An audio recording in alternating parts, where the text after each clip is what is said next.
सारा आज खुशी से झूम रही थी। खुश हो भी क्यों ना, पुणे की एक बहुत बड़ी फर्म में उसकी नौकरी जो लग गई थी। अपनी गोल गोल आंखें घुमाते हुए वह अपनी मम्मी से बोली, मैं कहती थी ना कि मेरी उड़ान कोई रोक नहीं सकता। पापा ने पढ़ने के लिए मुझे मिर्ज़ापुर से बाहर नहीं जाने दिया, पर अब इतनी अच्छी नौकरी मिली है कि मुझे कोई रोक नहीं सकता। सारा थी 23 साल की खूबसूरत नवयुवती, जिंदगी से भरपूर, गोरा रंग, गोल गोल आँखें, छोटी सी नाक और गुलाबी होठों के बीच काला तिल सारा को और अधिक आकर्षक बना देता था। उसे खुले आकाश में उड़ने का शौक था। वह अकेले रहना चाहती थी और जीवन को अपने तरीके से जीना चाहती थी। जब भी सारा के पापा कहते, हमें तुमने जिंदगी का अधिक अनुभव है इसलिए हमारा कहा मानो, सारा फट से कहती, पापा मैं अपने अनुभवों से कुछ सीखना चाहती हूँ। सारा के पापा उसे पुणे भेजना नहीं चाहते थे, पर सारा की दलीलों के आगे उनकी एक न चली। फिर सारा की मम्मी ने भी समझाया, इतनी अच्छी नौकरी है, आजकल अच्छी नौकरी वाली लड़कियों की शादी आराम से हो जाती है। फिर सारा के पापा ने हथियार डाल दिए। ढेर सारी नसीहतें देकर सारा के पापा वापस मिर्ज़ापुर आ गए थे। सारा को शुरुआत में थोड़ी दिक्कत हुई थी, परंतु धीरे धीरे वह पुणे की लाइफ की अभ्यस्त हो गई थी। यहाँ पर मिर्ज़ापुर की तरह न कोई टोका टोकी था, न ही ताक झांक। सारा को आधुनिक कपड़े पहनने का बहुत शौक था, जिसे सारा पूरा कर पाई थी। वह स्वच्छंद तितली की तरह जिंदगी बिता रही थी। दफ्तर में ही सारा की मुलाकात मोहित से हुई थी। मोहित का ट्रांसफ़र दिल्ली से पुणे हुआ था। मोहित को सारा पहली नज़र में ही भा गई थी। सारा और मोहित अक्सर वीकेंड पर बाहर घूमने जाते थे, परंतु सारा को हर हाल में रात 9 बजे तक अपने हॉस्टल वापस आना ही पड़ता था। फिर एक दिन मोहित ने यूं ही सारा से कहा, सारा तुम मेरे फ्लैट में शिफ्ट क्यों नहीं हो जाती हो? चिक चिक से छुटकारा भी मिल जाएगा और हमें यूं ही हर वीकेंड पर बंजारों की तरह घूमना नहीं पड़ेगा। सबसे बड़ी बात, तुम्हारा हॉस्टल का खर्च भी बच जाएगा। सारा छूटते ही बोली, पागल हो क्या? ऐसे कैसे रह सकती हूँ तुम्हारे साथ? मतलब मेरा तुम्हारा रिश्ता ही क्या है? मोहित बोला, रहने दो, छोटे शहर के लोगों की मानसिकता कहाँ बदली जा सकती है, चाहे वह कितने ही आधुनिक कपड़े पहन लें। सारा मोहित की बात सुनकर एकदम चुप हो गई। अगले कुछ दिनों तक मोहित सारा से खिंचा खिंचा रहा। एक दिन सारा ने मोहित से पूछा, मोहित आखिर मेरी गलती क्या है? मोहित बोला, तुम्हारा मुझ पर अविश्वास। बात अविश्वास की नहीं है मोहित, मेरे परिवार को अगर पता चल जाएगा तो वो मेरी नौकरी भी छुड़वा देंगे।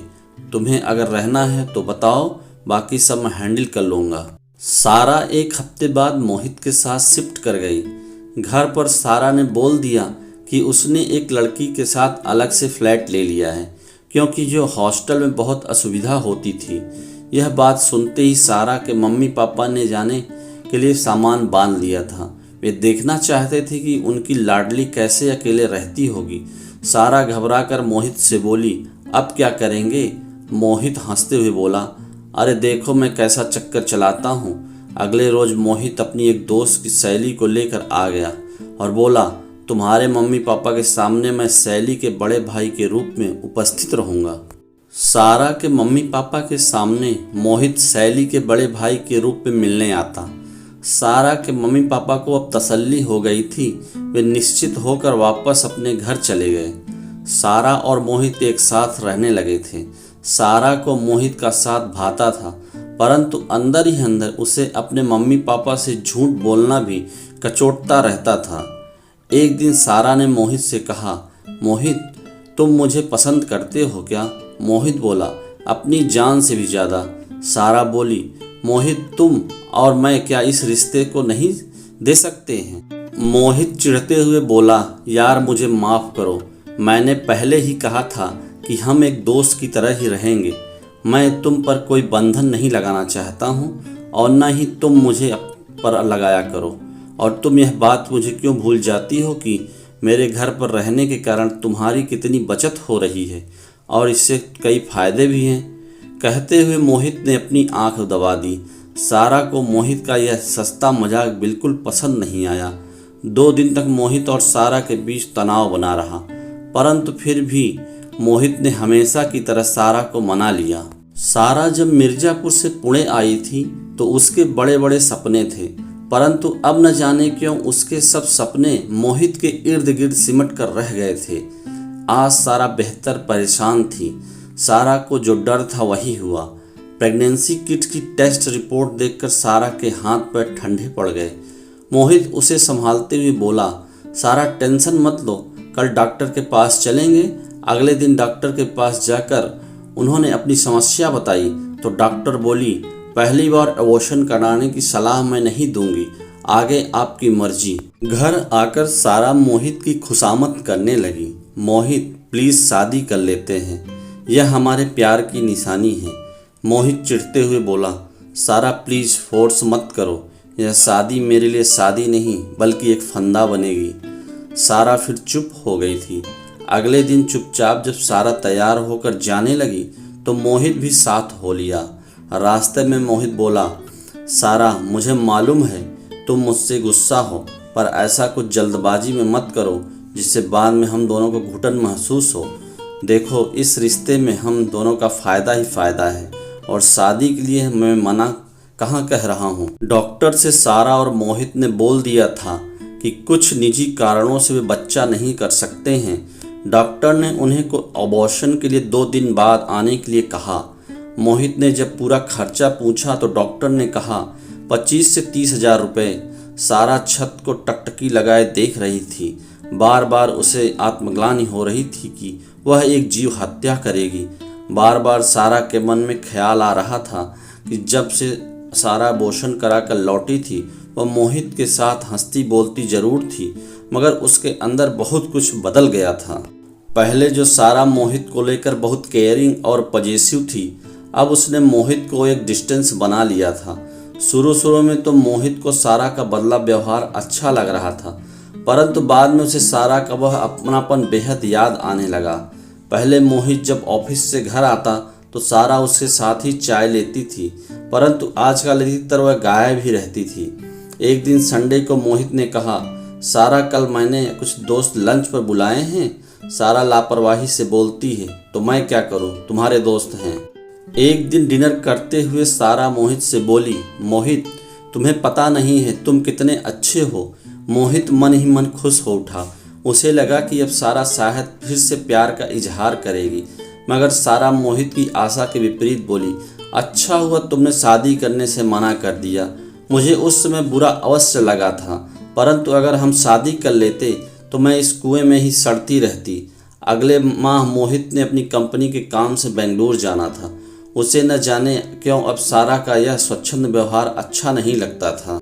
उसने मन ही मन तय कर लिया था कि अगले माह सारा के जन्मदिन पर वह उसे प्रपोज कर देगा और फिर परिवार वालों की सहमत से अगले साल तक विवाह के बंधन में बंध जाएंगे। बेंगलुरु पहुंचने के बाद भी मोहित ही सारा को मैसेज करता था, परंतु चैट पर बकबक करने वाली सारा अब बस हाँ हूँ मैसेज तक सीमित हो गई थी।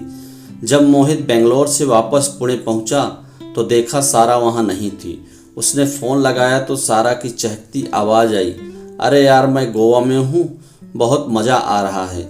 इससे पहले कि मोहित कुछ बोलता सारा ने झट से फ़ोन काट दिया। 3 दिन बाद जब सारा वापस आई तो मोहित बोला, बिना बताए ही चली गई, एक बार पूछा भी नहीं। सारा बोली, तुम मना कर देते क्या? मोहित झेपते हुए बोला, मेरा मतलब यह नहीं था। मोहित को उसके एक नज़दीकी दोस्त ने बताया कि सारा अर्पित नाम के लड़के के साथ गोवा गई थी। मोहित को यह सुनकर बुरा लगा था, मगर उसे समझ नहीं आ रहा था कि सारा से क्या बात करे। उसने खुद ही अपने और सारा के बीच यह खाई बनाई थी। सारा सामान पैक कर रही थी। मोहित के अहम को ठेस लग गई थी, इसलिए उसने अपना आखिरी दांव खेला।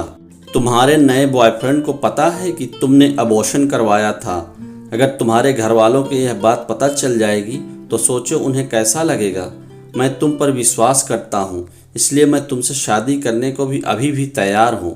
पर मोहित मैं तैयार नहीं हूँ। बहुत अच्छा हुआ इस बहाने ही सही तुम मुझे अपना विचार पता चल गए और रही बात मेरे परिवार की, वे कभी नहीं चाहेंगे कि तुम जैसे लंपटंग इंसान से मैं विवाह करूं।